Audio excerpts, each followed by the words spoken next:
பேராக்கில் பலகாரம் மற்றும் உணவு ஆர்டர் தொடர்பான மோசடிகள் அதிகரித்து வருகின்றன. அண்மைய தகவலின்படி இப்புதிய வகை மோசடிகளில் மக்கள் மொத்தமாக 3 லட்சம் ரிங்கிட்டுக்கும் அதிகமான தொகையை இழந்துள்ளனர்.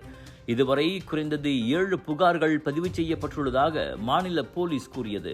மோசடிக்காரர்கள் பெரும்பாலும் பெரிய அளவில் உணவு அல்லது பாரம்பரிய பலகாரங்களை ஆர்டர் செய்வதாக கூறி விற்பனையாளர்களை நம்ப வைக்கின்றனர். பின்னர் சம்பந்தப்பட்ட வணிகங்கள் தயாரிக்காத பலகாரங்களை பார்த்து கூடுதலாக ஆர்டர் செய்கின்றனர். வெளியிலிருந்து அப்பொருட்களை வாங்குமாறு வற்புறுத்துவதோடு இன்னொரு வணிகரின் கைபேசி எண் என கூறி சில தொடர்பு எண்களையும் கொடுக்கின்றனர். கூடவே போலியான ரசீது அல்லது பணம் செலுத்தியதாக காட்டும் ஸ்கிரீன்ஷாட்களை அனுப்பி விடுவதால் விற்பனையாளர்களுக்கு சந்தேகம் வருவதில்லை.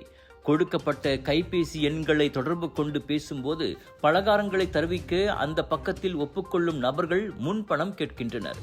சில கடைக்காரர்கள் முன்பணம் செலுத்திவிட்டு தொடர்பு கொண்டால் மறுமுனையில் ஆட்கள் மாயமாகி விடுகின்றனர். அப்போதுதான் தாங்கள் மோசடிக்கு ஆளாகியுள்ளதை அவர்கள் உணர்கின்றனர்.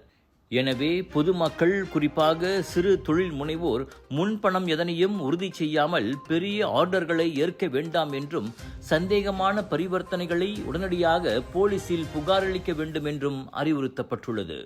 உங்கள் பயணம், நிகழ்வு, கனவு RD mystics global travel and events எல்லாவற்றுக்கும் ஒரே தீர்வு.